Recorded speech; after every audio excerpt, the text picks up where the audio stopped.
resquícios de massa das mãos, do rosto, dos pés, quem sabe, né? E eles banhassem nesse rio. Traz as mesmas características de uma das casas que eu ajudei meu pai a fazer em Taguatinga Sul. Aqui no templo da Assembleia de Deus nos Frios, né? E aqui do nosso lado aí, vocês vão ver no vídeo a tia Jovem e a tia Moreninha, essas duas pérolas da família Castro. E aí a tia, quem... Olá, sou o historiador Carlos Castro. Eu estou aqui às margens do Rio Curu e é exatamente nesta paisagem muito apreciativa que eu quero trazer algumas curiosidades deste local, já que o Vale do Rio Curu nasce na Vajota e até encontrar-se com o Atlântico na cidade de Paracuru, ele percorre em torno de 220 quilômetros. Um fato marcante que aconteceu aqui foi o quase afogamento de um pastor da Igreja Presbiteriana Independente por nome de William Calvin Porter. Ele é biografado no meu livro Fragmentos da História do Evangelho no Ceará e diz a história que, ao retornar de Itapajé por volta do ano 1885, ele e o amigo dele, por nome de Ordloff, quase era levado pela correnteza do rio Curu. Mas eu estou aqui com alguns primos e nós vamos tomar essa história agora com eles, tá bom? Uma lágrima rolava em meu rosto tão cansado. E o Jeú e Abraão, você estava comentando aí a respeito do pioneiro, do patriarca, né? Sobre aqui as águas do Rio Curu. Repita o que você falou aí, rapaz. Pois é, vem da imaginação uma cena deslumbrante. Imagina meu pai no final da tarde, após um dia cansado de trabalho na obra, na construção do templo. Imagina ele descendo aqui na beira desse rio, se banhar, se lavar, né,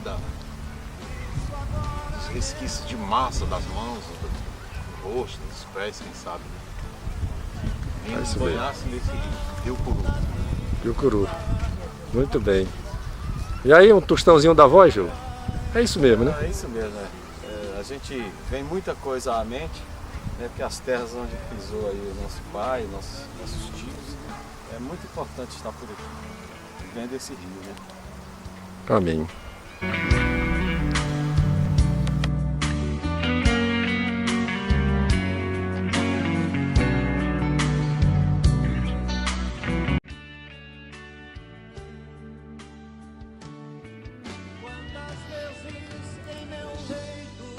Se deslocando agora das margens do Rio Curu, a nossa cena vai observar a cidade exatamente da localidade conhecida pelo nome de Maniçoba. É aqui, neste local, né, nas proximidades desta casa onde eu me encontro, em que a Assembleia de Deus veio nascer em São Luís do Curu.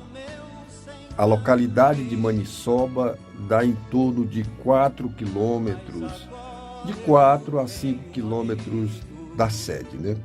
Essa casa, ela foi uma casa onde houveram muitos cultos na época em que nela residia Tunico Viana. E o nosso irmão Tunico Viana, ele foi um dos precursores dessa obra pentecostal na minha cidade. E uma informação interessante é que esta casa ela foi construída pelo Abraão Eufrauzino de Castro.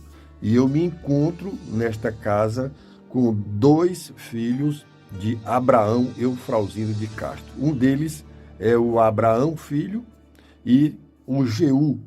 E a gente vai ouvir a voz deles comentando um pouco sobre o pai deles, né? O pai desses dois servos de Deus, que na verdade o Abraão ele é irmão do meu avô, Cândido de Castro.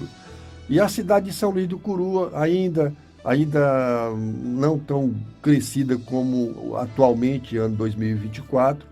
Essas imagens é de 2016, né? 2016, e são imagens consideradas antigas, né?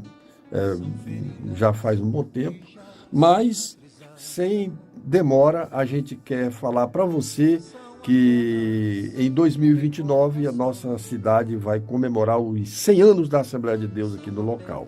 E agora eu vou ouvir aqui os nossos pioneiros. Eu sozinho procurava um amigo que pudesse me entender. Mais uma vez aqui nós vamos abrir aqui o nosso áudio para trazer aqui a recordação de um passado bem distante, né, Gil? Mas Abraão.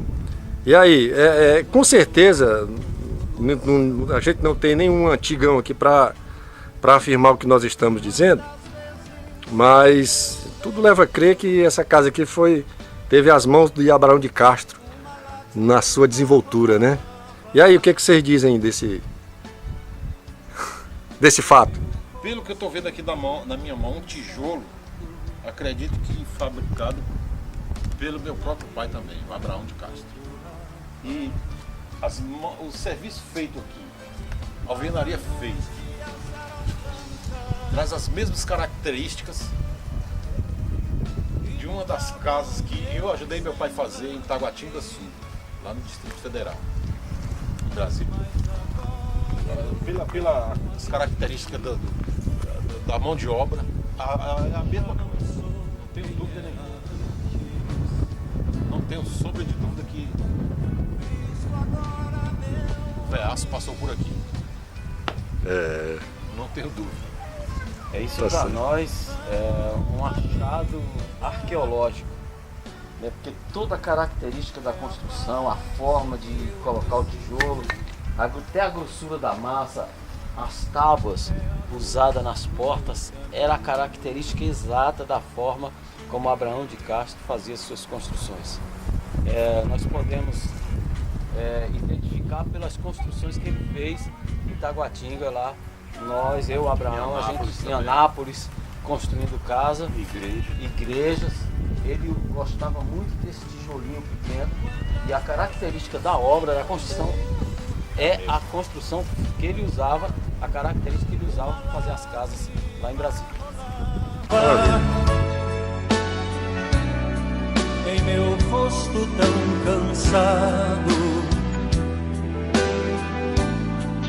um amigo eu procurava. As angústias eram tantas. Aqui no templo da Assembleia de Deus nos Frios, né? E aqui do nosso lado aí, vocês vão ver no vídeo a tia Jovem e a tia Moreninha, essas duas pérolas da família Castro. E aí a tia, quem das duas vai falar primeiro aí qual era a emoção aqui se tivesse sentado nessas cadeiras o Abraão de Castro, o Júlio de Castro, o Cândido de Castro? Eles sonharam com esse momento, eles sonharam. Foi, mas não alcançaram. Os fundos eram aqui na casa da minha mãe. Certo. O que mais a tia se lembra dessa época? Nem a tia Jovem? Não. Não se lembra? Sei só que era o prazer dele, era que tivesse uma igreja vizinha à casa dele. Para orar, para cantar, para falar a palavra de Deus. Um momento, tia, que mais emocionou na vida do Júlio de Castro, que a senhora se lembra aí?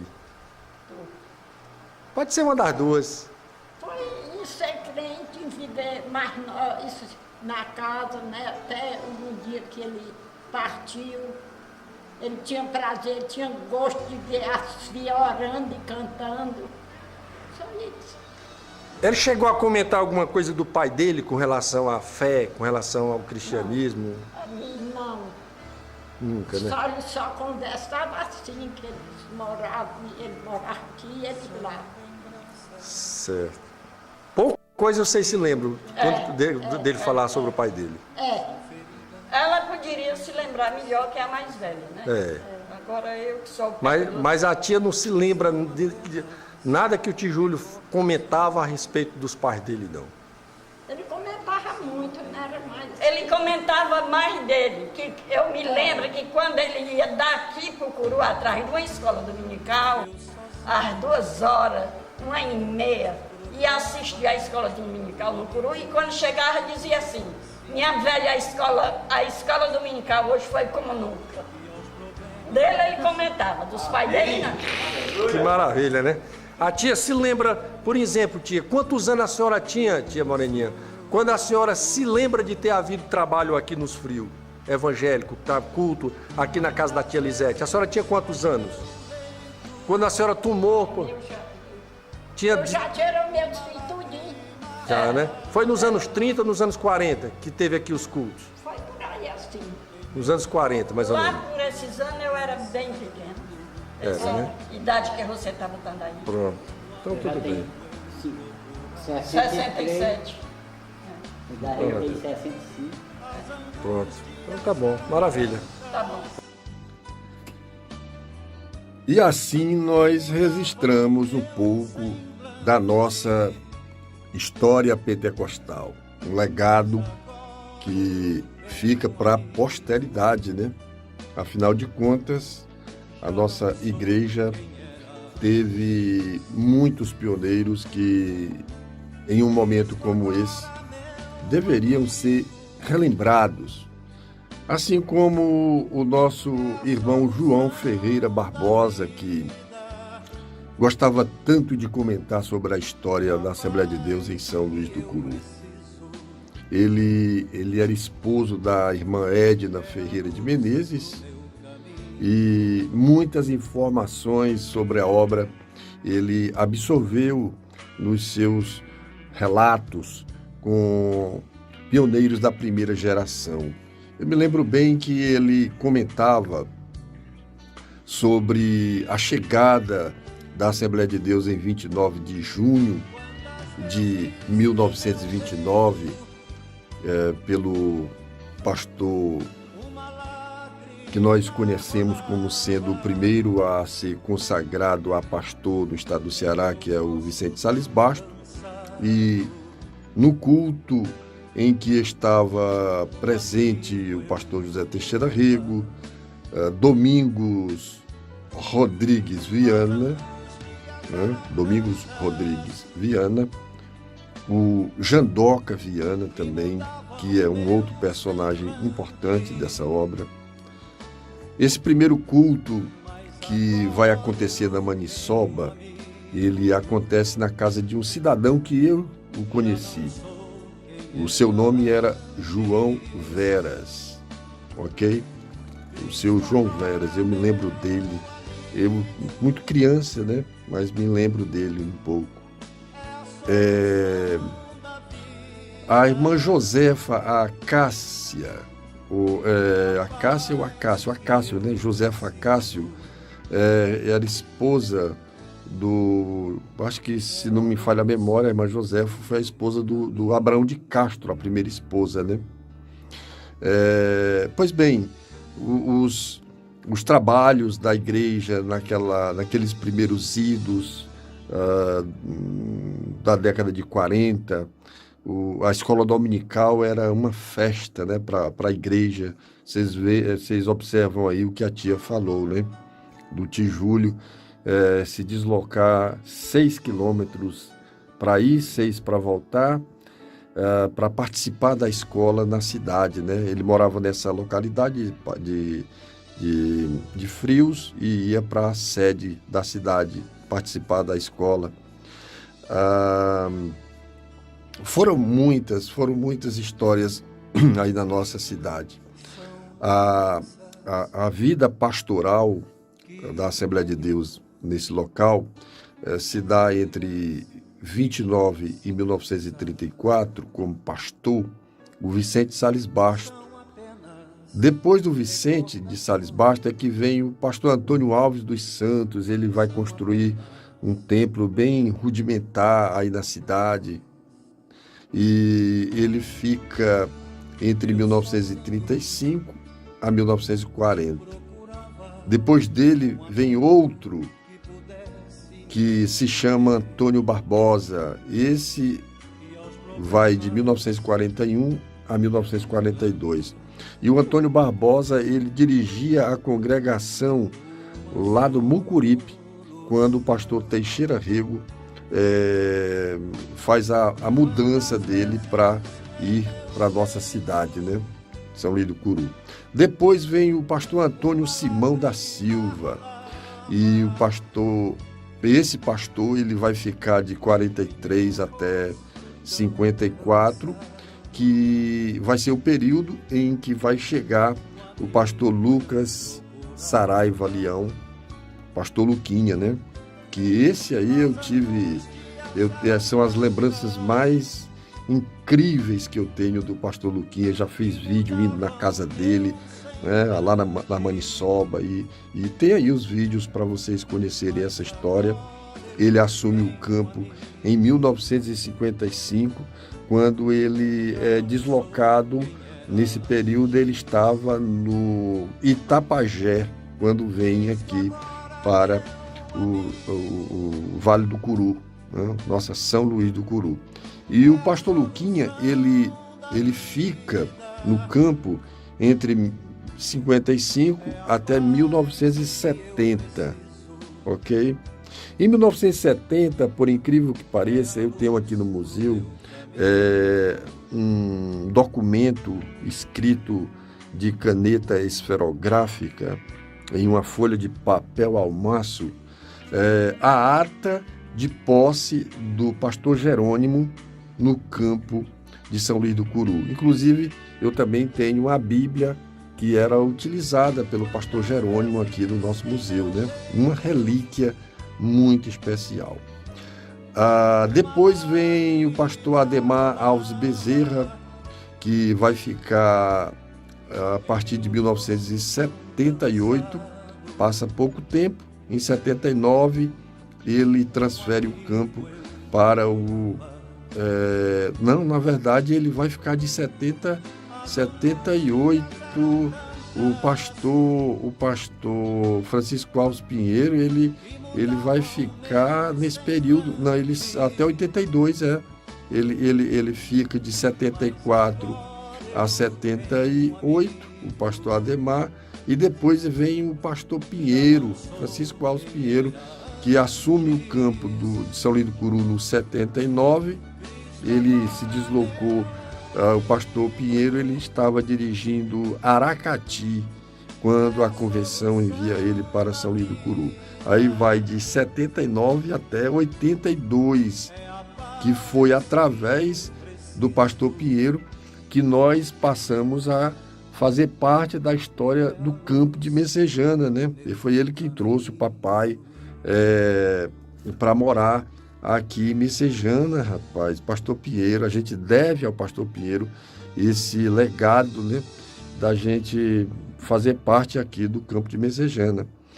Pois bem, voltando para a minha cidade, para São Luís do Curu, quando o pastor Francisco Alves Pinheiro vem para Messejana, quem assume o campo lá no São Luís do Curu é Pedro Basto da Silva, que vai ficar de 83 até 88. Aí, depois do pastor Pedro Bastos, vem o Francisco Silva, que ficou de 89 a 92. Em seguida, Francisco Lima de Freitas, que vai ficar de 92 até 94. E durante o ano de 95, o pastor Oderno Cardoso e o João Carlos de Souza e também Natanael Albuquerque Batista vão ser os pastores, né, que lideram a igreja, para que em 96 a 97 o pastor Manuel Paulino dos Santos venha ser o pastor a dirigir o campo. ficando até por volta de quase, já terminando o 99 a 2001, já assume o pastor Benício, né? Foi essa transição aí entre eles, né? Entre 97 e 2001. Em seguida, os evangélicos bastante antigos da igreja, que na finalização desse documento, né? Isso aqui é um documento histórico. Nós temos o tio Joel, que fez parte da história da igreja na localidade. O João Ferreira Barbosa, que eu já citei, que gostava muito da história. O João Lima Barroso, e também o Gessé Barroso também fez parte dessa obra. A irmã Geralda Tabosa, o irmão Jonas Ferreira de Almeida, grande pioneiro, né? Que era esposo da irmã Geralda. A irmã Neurice Barroso, a irmã Neurice era esposa do Gessé Barroso. A Gessina Soares, irmã Gessina, uma pioneira, muito, mas muito antiga, né? A irmã Jovem de Castro, que é irmão da tia Moreninha, que eu já falei aí também. A irmã Edna Menezes, a Alfinha de Castro e a irmã Elsa de Castro, minha mãe, foi por muitos anos dirigente do círculo de oração ao lado da irmã Geralda. O meu pai, Alfredo Gregório de Souza, que já casou-se aí nessa cidade em 1958. Então, a história de São Luís do Curu ainda tem muita coisa para ser falada, né? Mas fica aqui esse registro importantíssimo da história da nossa igreja em São Luís do Curu. Deus abençoe vocês. Vem mais histórias por aí. Aguardem.